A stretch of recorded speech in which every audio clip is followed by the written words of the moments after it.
Within every current of wind lives a whisper of misery from sufferers afar. There, too, is a hush of screams beneath the teeth of faces grinning. A silent cry silhouettes the vineyard, even when loins of mistresses are elsewhere lifted, felt also there, too. For this aroma mourns with faintest groaning from an ambience of anathema that echoes with loathsome undertones, a pernicious presence that is perceptionless, since it is distance intrinsic to open space, stricken with faceless places and decay, immanence akin to holes with eyeballs bulging out of walls, serene melodies maidens sing to appease grievances to leave us, and still it never blinks, lest one laceration is missed. The evil genius is maliciously subtle in this matrix of fuckery, because they're trying to give you fakeness as if it were real. And we're none the wiser, because if you were born into Minecraft with its shitty graphics, how would you be able to know the difference if you have no frame of reference for anything else? That's what I feel we were essentially born into. A world with bugs, glitches, and computer viruses, and we have an unconscious remembrance of something different that we've always felt from the moment we were born in the pit of our stomach. Yet, it's just an emotion that says something is terribly wrong. This is not real. This is absurd. This is bizarre. This is uncanny. This is fucking weird. What in the fuck is this terrible goddamn place? And why the fuck am I here? But again, it's like we're the unwilling participants of some sort of a satire film where they can see us, but we can't see them. And they got the works, man. They got popcorn between their legs, a big gulp soda, hand lotion on one armrest, a box of tissues on the other, and they're just pissing and shitting themselves laughing hysterically because it's supposed to be a comedy. You and I are the only ones who are not laughing, and we are the stars of the show after all. That's why it's important not to take yourself too seriously, and more importantly, not to take this world too seriously. If you so much as like this world, you belong here. And if you love this world, stay the fuck away from me. However, if you despise this world, I may not like you as a person, per se, but at least we have that one thing in common.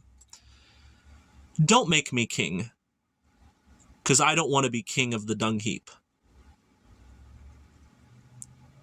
The worst thing that this inversion of abhorrence has done to us is convinced us that pleasure is evidence that at least this world has some good things to offer.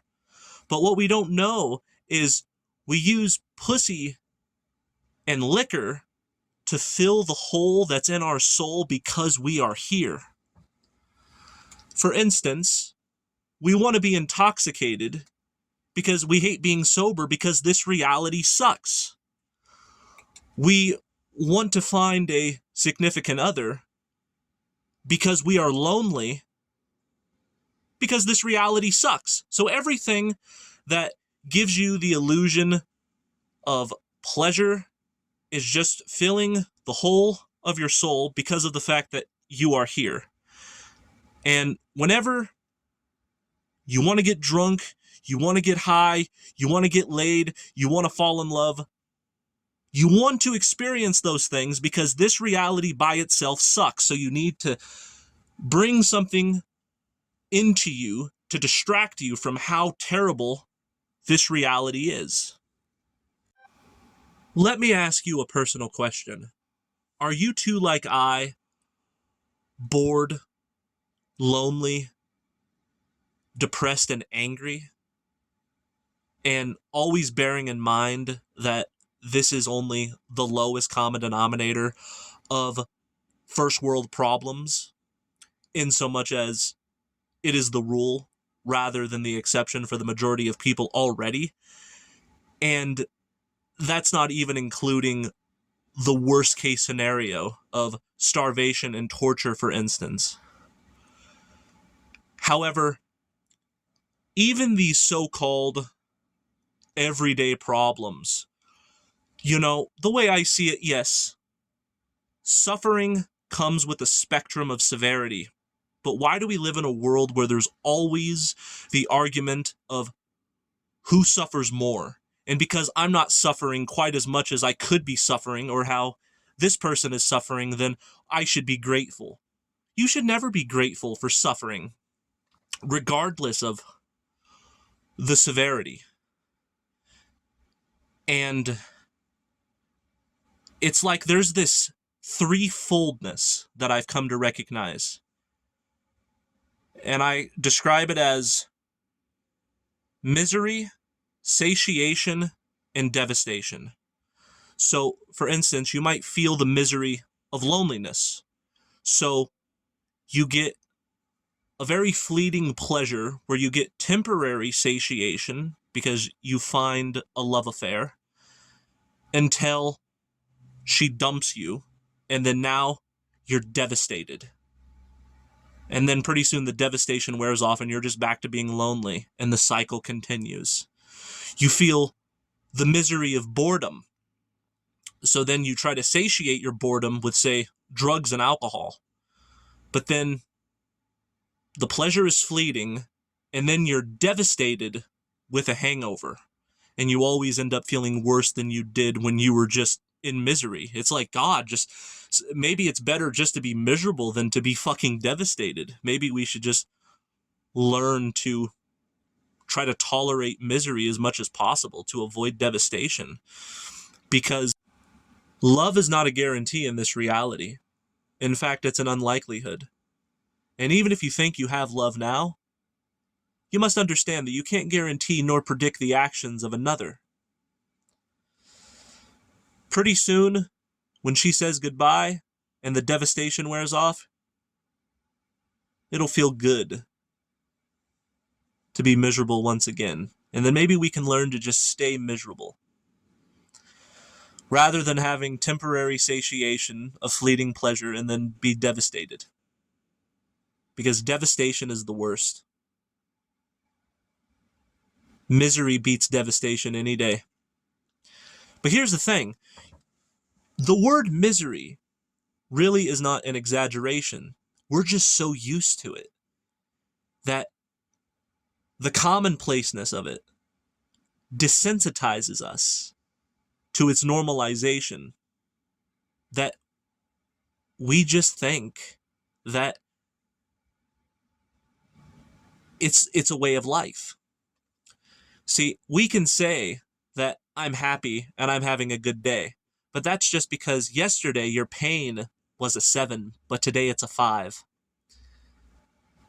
And you're like, today's better than yesterday, but that still doesn't mean that you're happy. That still doesn't mean shit. You're just a little less miserable today than you were yesterday, but the misery is always there to some extent. And I think I'm just going to learn to tolerate it, lest we all become devastated again. And here's the catch-22. Even if I did find love, I'm just going to be in good company in other forms of misery. So at least I'm going to have the camaraderie of, hey, we can be miserable together. And I suppose that's better than being miserable by yourself, but loneliness is just one form of misery. In this world, there are dozens of miseries. Misery, satiation, and devastation. Let us just be miserable and not devastated, because satiation is a fleeting pleasure. I'm tired of chasing the heroin dragon of happiness. I learn to just be content while I grin and bear it with my teeth on edge. And just know that it's better than to be devastated. Because once you have something and you lose it, nothing is worse. Nothing is worse. It's better not to have it. When they say, it's better to love and lost than never to have loved at all, I disagree with that. If you're not gonna fucking love me forever, then don't love me at all. If this glass of wine isn't going to fulfill my boredom forever, then I might as well just not drink it at all. Look at my face. Do I look like I am enjoying myself? Do I seem entertained to you? The answer is fuck no, I'm not. And there's not a damn thing you can do to convince me that I came here with consent either. Because I did not sign up for this. If they convinced me at one point in time to sign on the dotted line, it was a scam. Because I did not consent to this. Okay? To this. No.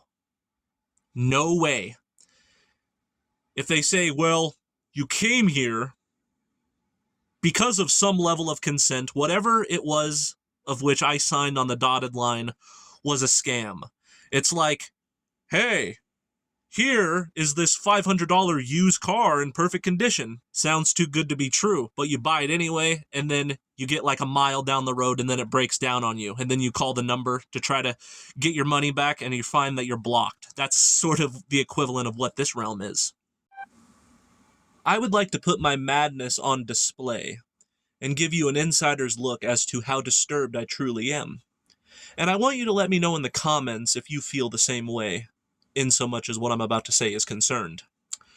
So, when I hear an optimistic song of a happy-go-lucky nature, I always think to myself, this is dark humor, as they are being sarcastic, for there is no way they could possibly be taken seriously.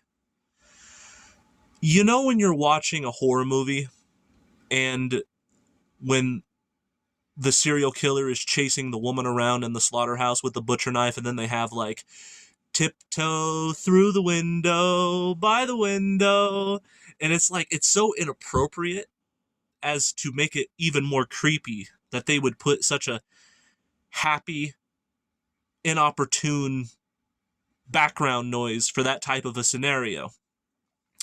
That's exactly how I feel when I listen to, say, Get By with a Little Help from My Friends by the Beatles, or It's Such a Perfect Day by Lou Reed. You know, that don't worry, boom, boom, boom, boom, boom, boom, boom, boom, be happy. And when I'm going for my walk, I make it an effort to listen to this type of music to really amplify the absurdness of my experience. And I'm just looking around at just all of the people with their fucking masks, with their little dead animalistic eyes.